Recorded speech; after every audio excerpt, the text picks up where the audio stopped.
ತಿಂಡಿ ಆಯ್ತಾ? ಎಲ್ಲರೂ ಖುಷಿಯಾಗಿದ್ದೀರಾ? ಯಾರಿಗೂ ಬೇಸರ ಇಲ್ವಾ? ಶಾಲೆಗೆ ಚೆನ್ನಾಗಿ ಸಂತೋಷ ಕೊಡುತ್ತಾ ದುಃಖ ಕೊಡುತ್ತಾ? ಶಾಲೆಗೆ ಬರ್ಬೇಕು ಅಂದ್ರೆ ಬೇಸರ ಆಗುತ್ತಾ ಸಂತೋಷ ಆಗುತ್ತಾ?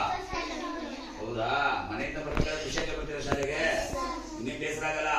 ನಿಮ್ಮ ಅಪ್ಪ ಅಮ್ಮ ಶಾಲೆಗೆ ಹೋಗೋದಂದ್ರೆ ಹೋಗಲ್ಲ ಅಂತ ಹೇಳಿಲ್ವಾ ನೀವು? ಯಾಕೆ? Very good. ನಿಮ್ಗೆ ಶಾಲೆ ಅಂದ್ರೆ ತುಂಬಾ ಇಷ್ಟನಾ? ಯಾಕೆ ಇಷ್ಟ?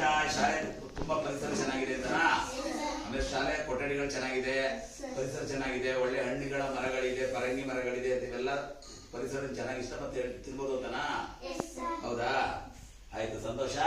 ಇವತ್ತು ಮಕ್ಕಳೇ ನಿಮ್ಗೆ ನಾನು ಕನ್ನಡ ವರ್ಣಮಾಲೆ ಬಗ್ಗೆ, ವ್ಯಾಕರಣದ ಬಗ್ಗೆ ಹೇಳ್ಕೊಡ್ತೀನಿ. ನಾನು ವ್ಯಾಕರಣದ ಬಗ್ಗೆ.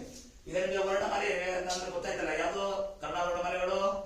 ಆ ಇಂದ ಲಾವರೆಗೆ ಒಟ್ಟು ಎಷ್ಟು ಅಕ್ಷರ ಇದೆ? 49 ಅಕ್ಷರಗಳು ಕನ್ನಡ ವರ್ಣಮಾಲೆಗಳು. ಆ 49 ಅಕ್ಷರಗಳಲ್ಲಿ ವ್ಯಾಕರಣಾಂಶ ಏನೇನು ಬರುತ್ತೆ ಇವತ್ತು ಹೇಳ್ಕೊಡ್ತೀನಿ. ಆಗ್ಬೋದಾ? ಈಗ ಆ ಇಂದ ಲಾವರೆಗೆ ಒಟ್ಟು ಎಷ್ಟು ಅಕ್ಷರ ಅಂತ ಹೇಳಿದೆ ಮಕ್ಕಳ?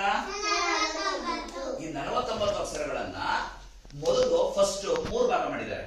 ಯಾವ 3 ಭಾಗ ಅಂತಂದ್ರೆ ಸ್ವರಗಳು, ಯೋಗವಾಕಗಳು, ವ್ಯಂಜನಗಳು ಅಂತ ಮಾಡಿದ್ದಾರೆ. ಸ್ವರಗಳು, ಯೋಗವಾಕಗಳು, ವ್ಯಂಜನಗಳು ಅಂತ ಮಾಡಿದ್ದಾರೆ.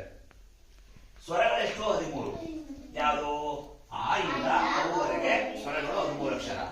ಈ ಸ್ವರಗಳನ್ನ ಪುನಃ ಎಷ್ಟು ಭಾಗ ಮಾಡಿದ್ದಾರೆ? ರಸಸ್ವರ, ದೀರ್ಘಸ್ವರ 2 ಭಾಗ ಮಾಡಿದ್ದಾರೆ. ರಸಸ್ವರ ಎಷ್ಟು ಅಕ್ಷರ? ದೀರ್ಘಸ್ವರ ಎಷ್ಟು ಅಕ್ಷರ? ರಸಸ್ವರ ಅ, ಇ, ಉ, ಋ, ಎ, ಓ 6 ಅಕ್ಷರ. ದೀರ್ಘಸ್ವರ ಯಾವುದು? ಆ, ಇ, ಉ, ಎ, ಐ, ಓ, ಔ. ದೀರ್ಘಸ್ವರ 7. ಅದೇ ತರ ಯೋಗವಾಕಗಳು 2. ಯಾವುದು ಅಂತಂದ್ರೆ ಅದನ್ನು ಕೂಡ 2 ಭಾಗ ಮಾಡಿದ್ದಾರೆ. ಯಾವುದು? ಅನುಸ್ವಾರ, ವಿಸರ್ಗ. ಅನುಸ್ವಾರ ಅಂ, ವಿಸರ್ಗ ಅಹ. ಪುನಃ ಇದು ಕಾಯಿಂದ ಲಾವರೆಗೆ ಏನೋ ವ್ಯಂಜನಗಳು ಅಲ್ವಾ? ಹೇಳಿದ ನಮ್ಗೆ ಆ ವ್ಯಂಜನಗಳನ್ನ ಪುನಃ 2 ಭಾಗ ಮಾಡಿದ್ದಾರೆ.